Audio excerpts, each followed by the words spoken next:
एक मैं उदाहरण लूं, सभी लोग हंसेंगे, पप्पू। मैं पप्पू बोल रहा हूं ना, आपके मन मस्तिष्क में किसी का ख्याल आ गया होगा, क्योंकि पप्पू हो न हो, लेकिन मीडिया ने, समाज ने बना दिया पप्पू। आप नालायक निकम्मे, आप मतलब हम नालायक निकम्मे चोर न हो, लेकिन लोग बना रहे हैं कि नालायक निकम्मे चोर और काम चोर है।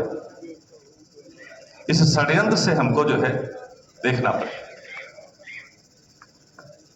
क्यों? इसके पीछे कारण ये भी हो सकता है कि कई बार एक दो पार्ट में टीवी डिबेट में बोल दिया तो शायद हमारे साथ के जो लोग थे नाराज हो गए,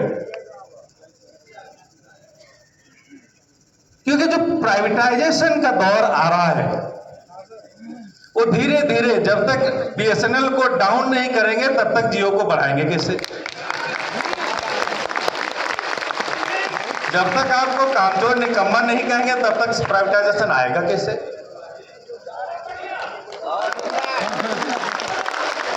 तो इस षड्यंत्र को हमें देखना होगा। और दूसरी मुझे ये भी चिंता खाई जाती है, कई बार मैं अखबारों को पढ़ता रहता हूं, अखबार में बहुत सारे, क्योंकि मेरे परिवार में भी मेरी मिसेज भी बेसिक एजुकेशन में है, तो मुझसे बेहतर कौन जानता होगा उनकी व्यथा। पढ़ाने के अलावा सब काम करवा ले सरकार, पढ़ाई नहीं होना है, आपको पशुगणना करना है, जनगणना करना है, गांव देखना है, इनको देखना है, उनको देखना है, खाना भी बनवाना है। और कहीं किसी महीने में 1 किलो राशन इधर उधर हो गया तो 3 दिन में माथा पच्ची करनी कि 1 किलो राशन कहां से एडजस्ट करेंगे। पढ़वाने की बात मत करिए। जब तक टीचर पढ़ाता था, मतलब वो हम बात नहीं करें कि आज नहीं पढ़ाते हो, जब तक ये दूसरे काम हमारे अध्यापकों को नहीं दिए जाते थे तब तक वास्तव में हम आदर्शवादी राष्ट्रवादी रहे। क्या ऐसा नहीं हो सकता है कि हम शिक्षकों की जगह पर, या शिक्षकों की जगह न कहें कि उन्हीं प्राइमरी स्कूल में कोई ऐसा व्यक्ति एक अपॉइंट कर दें जो दुनिया भर के काम करे? यदि हम एक प्राइमरी स्कूल में, जूनियर हाई स्कूल में एक तो बाबू का अपॉइंटमेंट कर दें तो हमें लगता है इस तरीके कि दुनिया भर के काम उनसे करा लिया जाए, अध्यापकों का काम सिर्फ और सिर्फ पढ़ाने का रखा जाए। और फिर आप देखिए देश और दुनिया में किस तरीके से बदलाव होता है। मैं गारंटी देता हूं जिस दिन हमारे अध्यापकों को केवल अध्यापन कार्य के लिए छोड़ दिया जाएगा, समाज बदलेगा, राष्ट्र बदलेगा, इसमें कोई संशय, कोई शक नहीं है। बात आती है बहुत सारी छुट्टियों की। अभी एमएलसी साहब ने कहा, जो कि सरकार के प्रतिनिधि हैं, कहा कि जो है वो ऑनलाइन अटेंडेंस नहीं लगी। अच्छी बात है। देखिए, एक टेंशन होती है, एक चिंता होती है कि हमें 8 बजे से लेकर के 8:20 तक, 8 बजे तक अटेंडेंस लगाना है। मान लिया कहीं आप 5 मिनट लेट हो गए, बारिश हो रही, फिर आप 100 की स्पीड से मोटरसाइकिल लेकर के जा रहे हैं, कहीं गिर गए, दुर्घटना हो गई, तो अटेंडेंस ही नहीं। अच्छा, दूसरा, क्या सरकार को सबसे निरीह प्राणी मास्टर ही लगते हैं? हर एक्सपेरिमेंट मास्टरों पे ही क्यों किया जाता है? मतलब उसमें हम भी शामिल हैं, इसलिए मास्टर शब्द यूज कर रहे हैं। हमारे ऑनलाइन अटेंडेंस लागू हो गई। विश्वविद्यालय में कभी भी जीवन में हम लोग अटेंडेंस रजिस्टर पे साइन नहीं करते थे। पिछले 2 साल से आदेश आ गया, नहीं आप मुंह दिखाओगे, वो दूर से आप निकल जाए उसके सामने से, ऑटोमेटिकली आपका चेहरा पढ़ करके और आपको थैंक यू बोल करके आपकी अटेंडेंस लग गई। देखिए, जो न पढ़ने वाले अभी चेहरा दिखा चले जाते हैं, क्या करोगे? और ऐसे कुछ परसेंट हैं, कुछ परसेंट लोग हम मानते हैं हर समाज में, हर जगह पे आपको देखने को मिल जाएंगे, लेकिन उस कुछ परसेंट से जनरलाइजेशन नहीं करना चाहिए कि मास्टर ऐसे हैं, अध्यापक ऐसे। क्या सचिवालय में आप लगा के देखिए, हम तो कह रहे हैं जो ये बनाने वाले, नियम बनाने वाले लोग हैं, सबसे पहले अपने ऊपर क्यों नहीं लागू कर लेते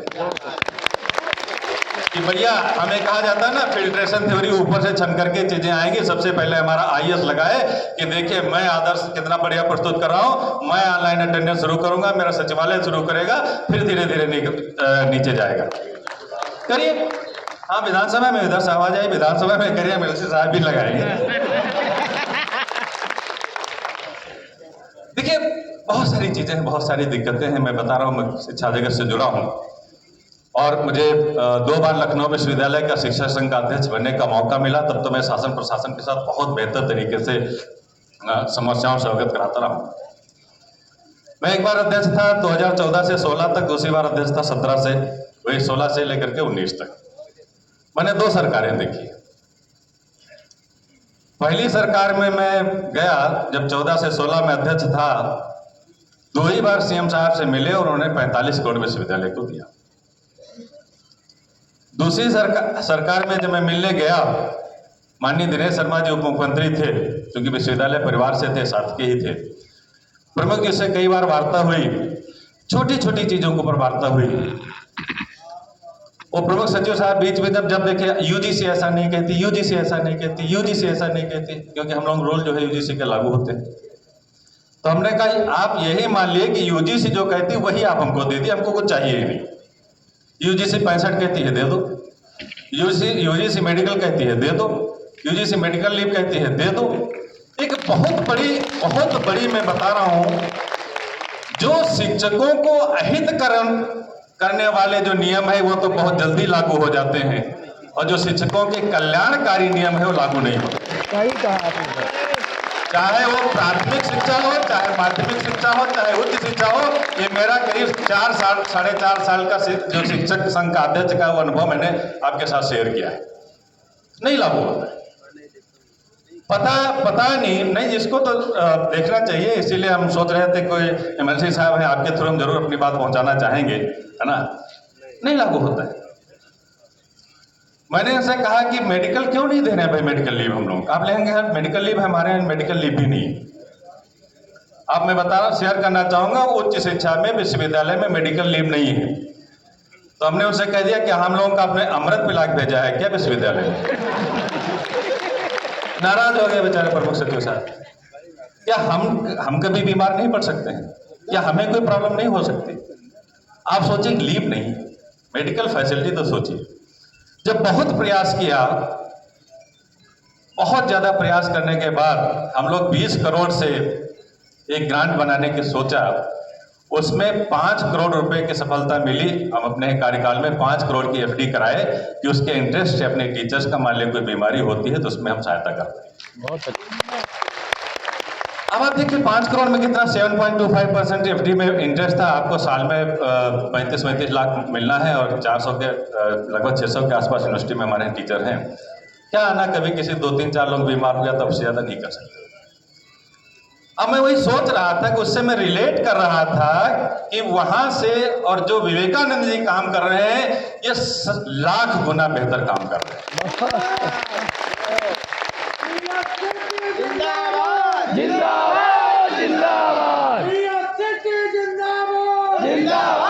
जिंदाबाद बस अब आप सोचिए कि आपका छोटा सा कंट्रीब्यूशन 10 रुपए 15 रुपए क्या होता है। अभी मैं पढ़ रहा था कि शायद विवेकानंद जी का आगे का टारगेट है कि आपको 1 करोड़ रुपए की सहायता।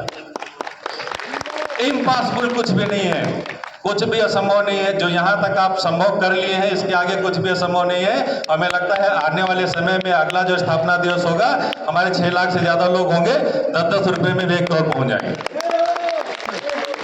कुछ नहीं होता है। इस तरीके का जो सोच है, बहुत अच्छी सोच है। मैं बार बार इसको अप्रिशिएट करना चाहूंगा। मैं फिर कहना चाहूंगा कि जो शिक्षकों की गरिमा है, प्रतिष्ठा है, उसको धूमिल न किया जाए, शिक्षकों को टारगेट न बनाया जाए। वो शिक्षक हैं, उनको शिक्षक रहने दिया जाए। राष्ट्र निर्माता, समाज निर्माता के रूप में जाने जाते हैं, तो उनको वही जो पूर्व में राष्ट्र निर्माता और समाज निर्माता की पदवी प्रदान की जाए, और छोटे छोटे जो काम है उनसे इधर उधर के पढ़ाई करते उनसे इनको विरत किया जाए, उसकी जगह पर किसी और का अपॉइंटमेंट किया जाए।